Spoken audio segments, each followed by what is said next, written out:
Good afternoon, distinguished guests, ladies and gentlemen. I am Capricia Penovic Marshall, the Chief of Protocol, and it is my pleasure to welcome you, thank you, to the Department of State's Benjamin Franklin Room for the swearing in of John F. Kerry to be the next Secretary of State of the United States.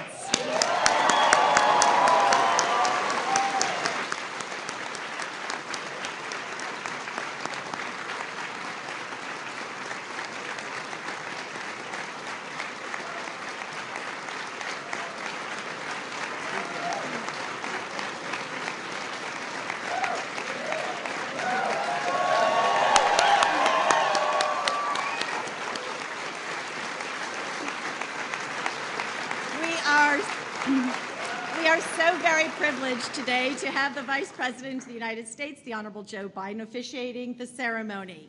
We are also very honored to have Cardinal Theodore Edgar McCarrick to give the invocation. We are so very pleased to welcome Mrs. Teresa Heinz Kerry and Dr. Jill Biden and Hunter Biden.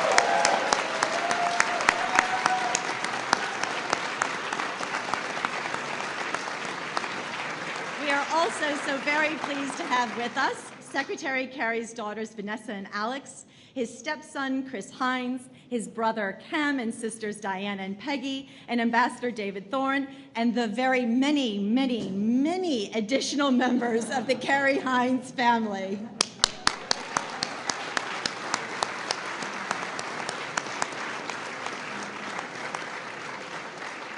We would also like to acknowledge the following guests: former Secretary of State Madeleine Albright, National Security Advisor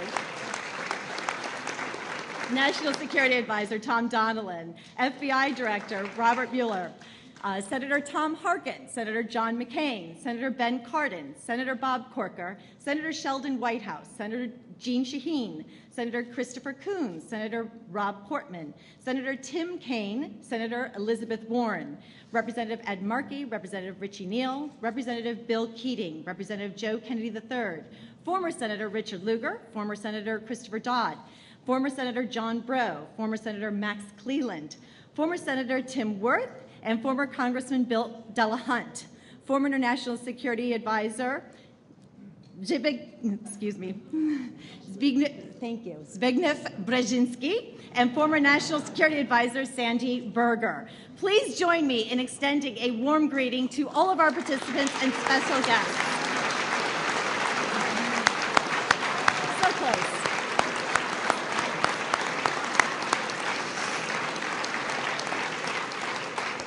We will begin our ceremony this afternoon with the invocation by Cardinal McCarrick, followed by remarks by the Vice President, who will then administer the oath of office. We will then have remarks by our new Secretary of State, the Honorable John Kerry. It is now my honor to present Cardinal McCarrick.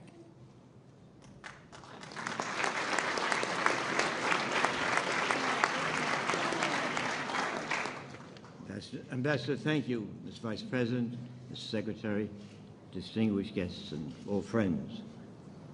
Let us begin by giving thanks to God, the Father of us all, who in his creative love makes us all brothers and sisters in his one human family. First of all, Lord, we thank you for this blessed land of America, for the wonderful strength of its families and the awesome power of its faith. These two gifts have made our country strong, and in a particular way, they have given it a special openness to the strangers who have always found a welcome here, and the gift of whose talents has helped to make us great. Today, in a special way, we thank God for the men and women of America's Foreign Service who have dedicated their lives to sail in the often troubled waters of diplomacy. Their talent and their dedication, and sometimes their personal sacrifice of life and health, have so often made a difference between peace and war, between justice and oppression. In a particular way, again, through the wonderful generosity of our American people, they have shown that same openness to the stranger as they have reached out with real dedication and understanding to administer aid to the poor of this world and to those suffering from oppression. But most of all, dear friends, and today, dear Lord, we turn our hopes and our hearts to the new Secretary of State. Lord, you have given John Kerry so many gifts and talents, a lifetime of unique experience in the turbulent world of foreign affairs, and an equal opportunity to play a leading role in the somewhat similar and at times more turbulent world of Washington. All of this will guide him as he brings his own openness to the stranger and his willingness to close no doors, but with strength and patience and wisdom to give leadership to all in this complex world. May God be with you, Mr. Secretary. You follow some extraordinary women and extraordinary men in this challenging post. May God bless your family and all those close to you. And above all, may he keep you safe and strong. May he be with you on this awesome journey as you set out to build a century of peace in his one human family. Amen.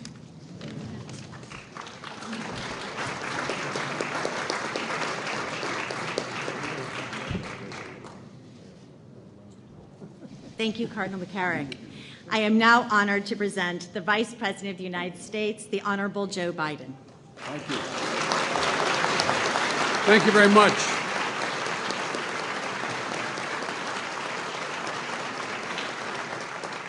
Teresa and John, it's truly an honor for Jill and I to be able to be here with you today.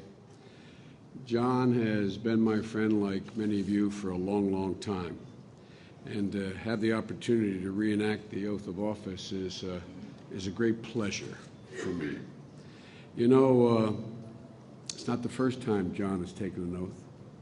The first time John took the oath to his country was in 1966 as a young naval officer. On that day in '66, he swore an oath to our nation, an oath that has animated his entire life. From the Mekong Delta to the Foreign Relations Committee, to be standing here with all of you in this room today. One of our mutual heroes, Bobby Kennedy, once said, "Moral courage is a rarer commodity than bravery in the battlefield or great intelligence. Yet it is the one essential, vital quality of those who seek to change the world." John, without even knowing it from the very beginning, has sought to change the world. He has demonstrated both his physical courage on the battlefield, defending his country, and his moral courage from the time he was a 27-year-old kid and a guy like me in Wilmington, Delaware, watched him in awe as he sat before Chairman William Fulbright, a man who I got to serve with 4 years later, in the entire Senate Foreign Relations Committee. To this day, John has always consistently spoken truth to power. It's one of the reasons why I love him. That's why I've been such an incredibly strong supporter of John's, like many of you, and that's why I think it's the right time for him to take over the reins of the State Department. An increasingly complex world that we find ourselves in requires American leadership and a leadership that has never been more important than now. We're in the process of turning the page on more than a decade of conflict, commencing with September 11th, 2001 attack on America. We, with John's help as the chairman of the Foreign Relations Committee, we ended the war in Iraq responsibly. I might add Dick Lugar as well. We responsibly are drawing down on Afghanistan, and by the end of next year, the transition to Afghan responsibility will be complete.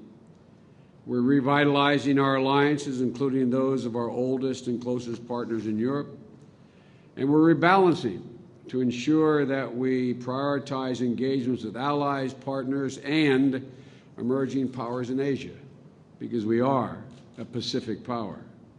And we're continuing to tackle the challenges in the Middle East, including Iran, North Africa, and Syria, and the peace process, God willing, with John at the helm between the Israelis and the Palestinians.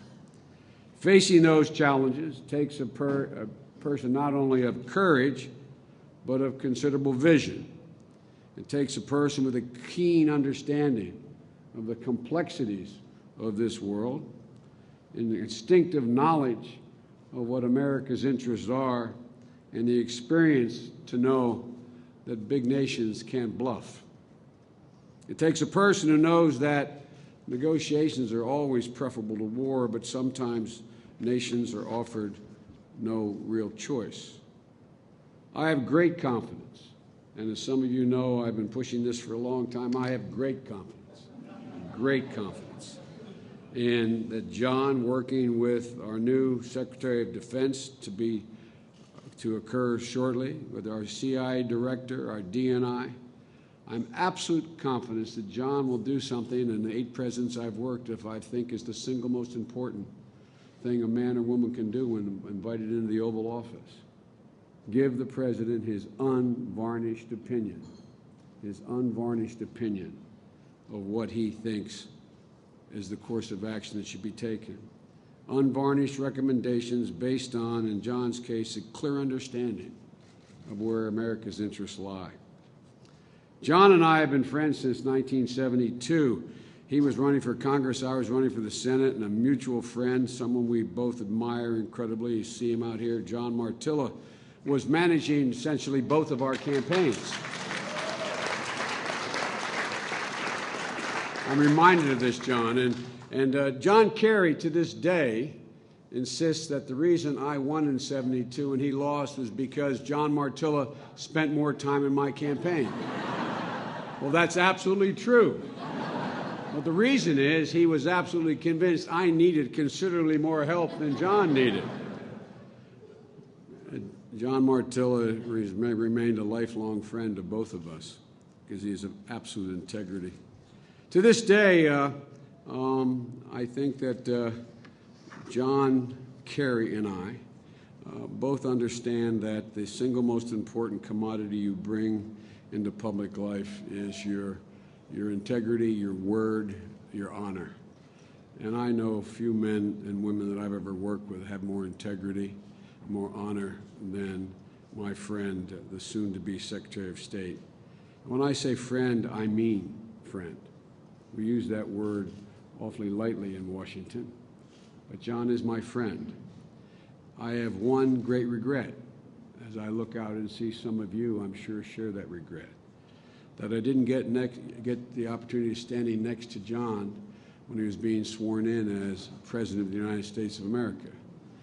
How different the world.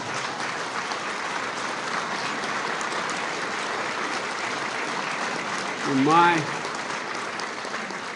my prejudiced opinion, how different the world might be today had that occurred. And who in the hell knows, maybe 10, 12 years ago, I would have been standing where John is. I might have been able to get a real job. But seriously, John, it's now your time. It's John Kerry's time again. And this moment in, as I said, in the history of our country and the management of our foreign policy, I can honestly think of no man or woman whose hands I'd rather that responsibility be in than John Kerry. Now, John, I know we're doing this a second time to make sure it's really official. But what I'd like to do, if you'd come forward, and I guess as Teresa, is there a Bible? And Teresa is going to hold the Bible. I'd like to ceremonially swear you in with your family standing beside you, including your grandson. If you place your hand on the Bible, raise your right hand and repeat after me. I state your name. I, John F. Kerry, Do solemnly swear solemnly swear that I will support and defend the Constitution of the United States that I will support and defend the Constitution of the United States against all enemies, foreign and domestic, against all enemies, foreign and domestic, that I bear true faith and allegiance to the same, that I bear true faith and allegiance to the same, that I take this obligation freely, that I take this obligation freely, without any mental reservation or purpose of evasion, without any mental reservation or purpose of evasion, and that I will well and faithfully discharge and that I will well and faithfully discharge the duties of the office on which I am about to enter. the duties of the office on which I am about to enter. So help me God. So help me God. my friend. I'm happy for you. I'm happy for us. I'm happy for us. Thank you. Thank you.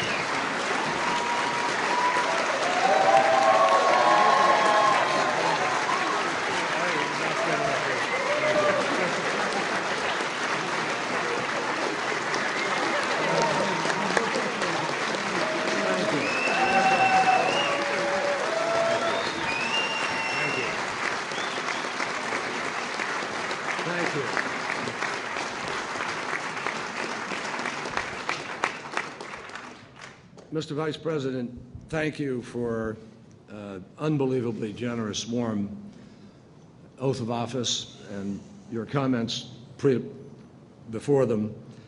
I want to share with all of you that as a recovering politician,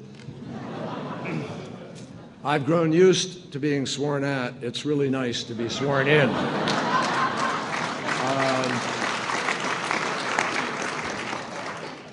I will say more about the Vice President in a moment, but I want to say thank you to my colleagues from the Senate, past and present, who are here today. I am so honored by their presence. Senator Lugar, who was my chairman and ranking member for so long and kept that committee rolling. Thank you, sir, for your service and all you've done.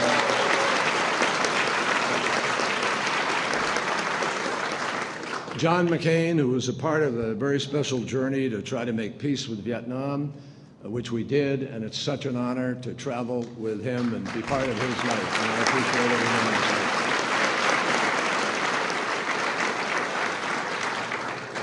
And Tom Harkin and John Breaux, Barbara Boxer, Max Cleland, my brother-in-arms who's traveled with me in many parts of this journey, Bob Corker, Sheldon Whitehouse, Jeanne Shaheen, Chris Coons, Rob Portman, who I've grown to really get to know pretty well in the Senate, and he's a man who dares to cross the aisle and make things happen. I'm grateful for that.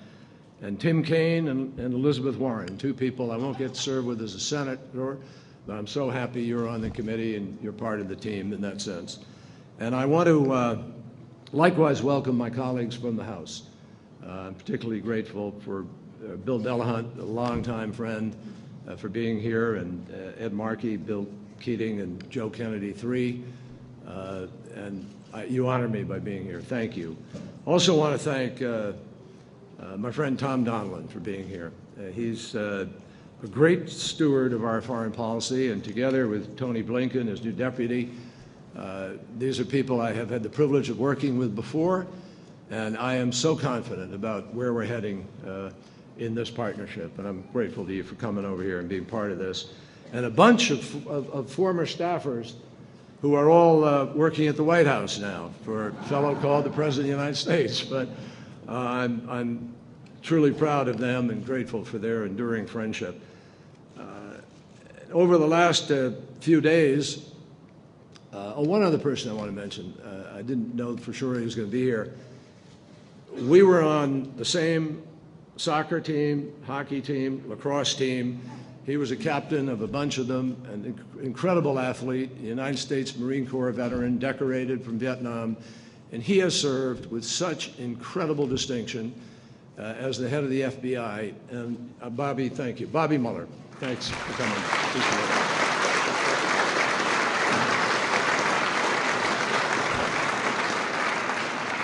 He used to kick my butt in all three sports. Over the last few days, I've had the privilege of meeting with a number of Thomas Jefferson's successors. Secretary Clinton, who has been so generous in welcoming me here and helping to create a seamless transition. Secretary Rice, Secretary Powell, Secretary Baker, who visited with me here yesterday, Secretary Schultz, who I had a great luncheon with on Saturday, and Secretary Kissinger, who has spent a number of hours with me and who wrote a note today. He's away out of country, but I'm delighted to have their counsel, and I've learned quickly how available and ready they all are to help to continue to steer the ship of state. It's a wonderful thing about this particular office in this place, and I'm so honored that my friend former Secretary Madeleine Albright, is able to be here today. And will you join me in welcoming her and saying thank you to all of the Secretaries of State? Thank you.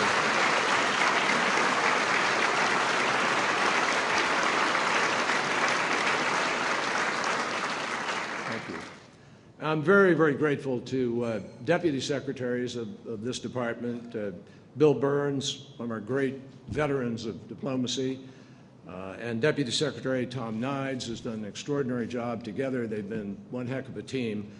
And I want to thank them for their warm welcome to this department, their wise counsel, and I thank the many undersecretaries and assistant secretaries who are here and who've been part of my early meetings. I think we've had 3 days now of some terrific meetings, and I want you to know I consider myself lucky to be on your team. Thank you for all that you do.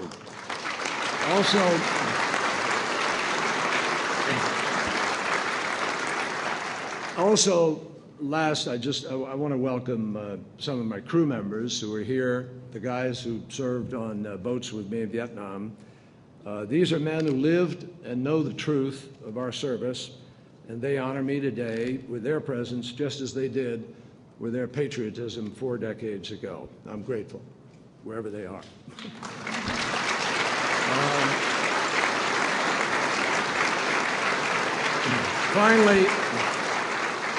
Finally, I want to thank my family. They have been the enduring supporters of an extraordinary journey.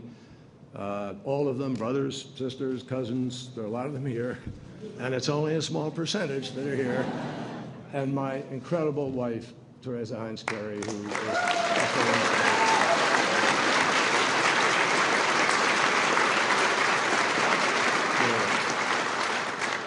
Now, I said the other day in the hearings a few weeks ago, I said that my approach to the role of Secretary of State would be deeply informed by my 28 years plus that I spent on the Senate Foreign Relations Committee, the only committee that I was on from the day I got to the Senate till the day I left. I spent most of the time sitting a few seats down from the then chairman, Biden, learning from him the full benefits of seniority. And in fact, Chris Dodd is here, and Chris will tell you that it was Biden, Sarbanes, Dodd, and Kerry, and Chris and I used to nudge each other and say, we're never going to be chairman of this committee. And then, boom, all of a sudden, things change. 6 years ago, Joe Biden, Vice President Biden, and I found ourselves sitting on the same committee with a young senator by the name of Barack Obama and another fellow by the name of Chuck Hagel. So for all of you senators from the Foreign Relations Committee here today, stay right where you are. All the good spots are taken. Mr. Vice President, I really am glad that you're here. I'm proud that you're here. I'm grateful that you're here to swear me in, and Dr. Joe Biden, thank you for coming with him. It is special to have you and to have Hunter here, your son, who's a good friend of our family. I know you just landed a few hours ago from your trip to Germany, France, and the United Kingdom. I welcome you home, and I hope you left me with a full tank. As the Vice President mentioned a few minutes ago, he got to the Senate ahead of me. The pundits that year that you referred to, Mr. Vice President, were predicting that I would win and you would lose. And it was exactly the other way around. So once again, the pundits were 0 for 2, folks, which is not unusual. But I got, when I finally got to the Senate, I got to see our Vice President as a legislator. And I saw him with the prescience, the vision that he had, to be way ahead of everybody on the subject of the genocide in Kosovo, way ahead of everybody on crime in America and exerting leadership to put police in our streets and change that curve. I saw the respect that he commanded from our colleagues. And now, as our Vice President, Joe Biden has written a new chapter as the President's closest advisor, and I think proving a new kind of partnership in President, Vice President, in the conduct of our foreign policy. The Vice President lives by a very old-fashioned code of loyalty. He talked about it a little bit in introducing me. You always tell the truth, you never forget where you came from, and your word is your bond. And I can't tell you how many times in the Senate, when I was listening to Joe negotiate or we were working on something, he would say, I give you my word as a Biden. And you know you had a very special commitment. We still joke about a trip that we took with Chuck Hagel to Afghanistan. And we went up to a forward operating base up in Kunar province. And our helicopter on the way back got caught in a snow squall in the mountains. And our pilot, literally, everything went blind. And suddenly we were banking and heading down and braced for an emergency landing on this snow-covered road high in the mountains near Bagram Air Base. And the Vice President turned to Hagel and me, and he offered an alternative. He said, maybe we could keep the helicopter aloft if the three of us just started to give a speech.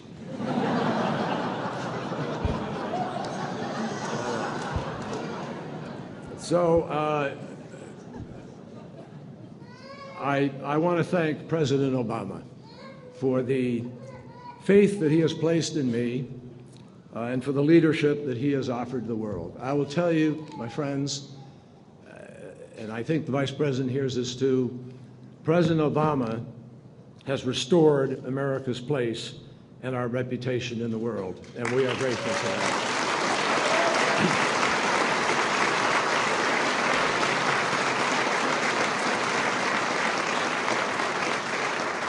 I want to thank Secretary Clinton for the unbelievably high standard of energy, commitment, vision that she set in her terrific stewardship of the State Department. I am proud, not only as her successor, but as a citizen, to have been represented by her, as I think all of you are, in the way that she traveled the world and carried America's banner. We thank her for a job superbly done.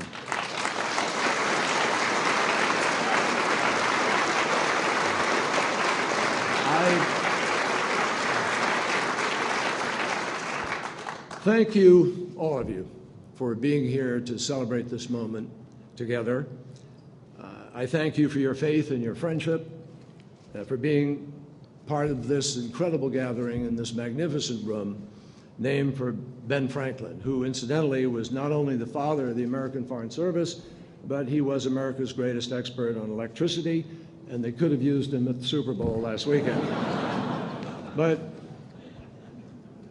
a serious note, this room, I think Secretary Albright was saying to me in the room back there before we came out, how you sort of approach this building and you have no idea. It's a 1950s kind of block building, and you come into this unbelievable room and these diplomatic surroundings. This room and the treasures that decorate it are a tribute to the names and the legacies that are embedded in our national memory. We stand here surrounded by the letters penned by Franklin's hand, the architect table on which our first Secretary of State, Thomas Jefferson, drafted the blueprints of a democracy, the antique silver shaped for John Adams by his Massachusetts neighbor, Paul Revere. These statesmen did not know their experiment would succeed, but they were the kind of people who took risks. And ultimately, their creativity and their courage, their persistence, left the world vastly different and far better than they found it. That is the work that we continue here today, to keep the promise of our democracy for the next generation and for all the world. In quiet corners of the globe, from Tahrir Square to South Sudan, where people aspire to be what we are, to be free and to shape their own futures. And in the work that is our cause, we must always remember from our own national experience that hard work is required to realize freedom. And as we rededicate ourselves to that purpose for our own nation and our neighbors, it's important that we remember that. It's well known that my experience in war shaped my understanding of the human costs of failed diplomacy and the cost of conflict itself. Vice President and Dr. Biden know the cost in a personal way because they have focused on military families and spent an enormous amount of time reaching out to them. And they understand that sacrifice, and they are also a military family themselves, having seen their son, Beau, the Attorney General of the state of Delaware, leave his home and deploy for a long year in Iraq. Moreover, at Dover Air Force Base in the state, the Vice President represented for 36 years. When our fallen come home, we are all further reminded of what it means to be a nation at war. I am proud to take on this job because I want to work for peace, and because the values and ideals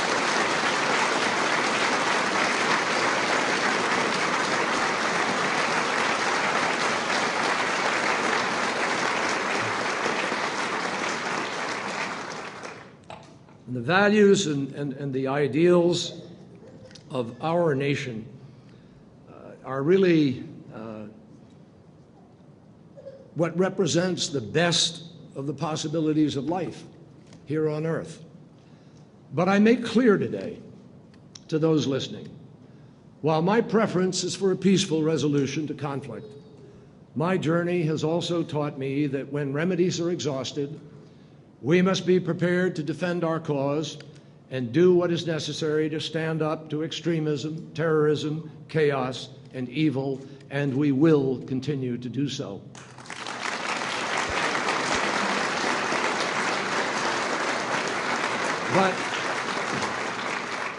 But the beauty of this place, and I do mean beauty of this place, is that before we have to make that choice, we have a lot of other choices in front of us.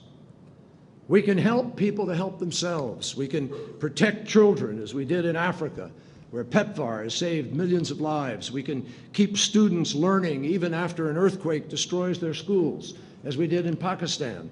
We can help young girls pursue their dreams of education, as we did in Afghanistan and other places in the world. That is what the Department of State can do. Today,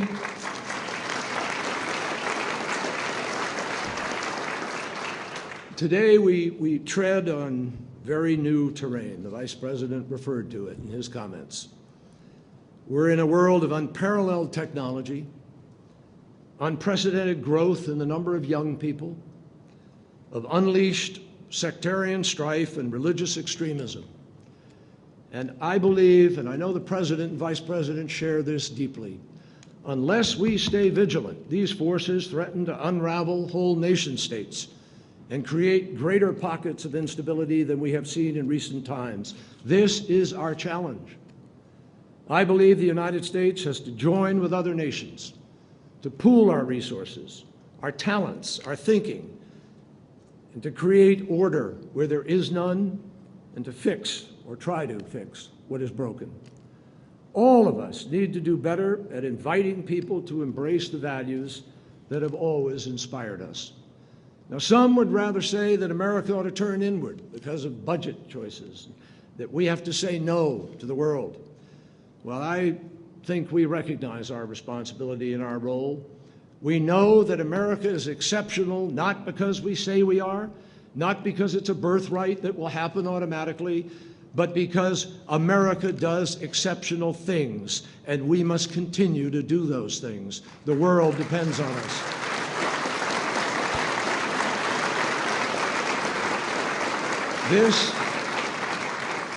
This is not a time for America to retreat. This is a time for us to continue to lead.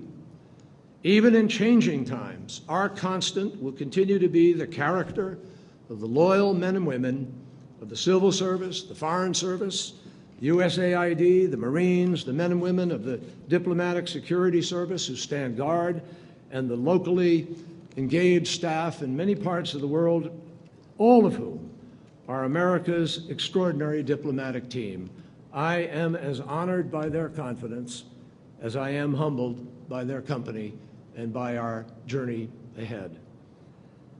We are all honored today here by the legacy of the names that mark each of these rooms. Franklin, Jefferson, Madison, Monroe, John Quincy Adams, and three of our founders, Franklin, Jefferson, and John Adams, whose effects, as I mentioned, are preserved here at the State Department, were charged on July 4th, 1776, by the Continental Congress with devising an emblem for our newly minted nation. 6 years later, our nation adopted the Great Seal. And ever since then, it has been in the custody of the Department of State. It literally watches over us today, guarding us from above this room right there. That's the seal. And this room is named for Harry Truman. It was Truman who turned the eagle's head away from the arrows of war and towards the olive branches that are firmly gripped in one of the claws. As the historian David McCullough wrote, Truman meant the shift in the eagle's gaze to be seen as symbolic of a nation both on the march and dedicated to peace. So my friends, today, as I take this symbolic oath of office to publicly reinforce the private one I took last Friday, I say to the Vice President, to my family, to my friends, to my colleagues, old and new, we are still marching forward. We still believe in peace. Even as the ground beneath us shifts, we know how to find our way, and we will do so with firm footing. And in the end, our imprint on the world is one that we alone can still seal for ourselves. Let's get to work. Thank you.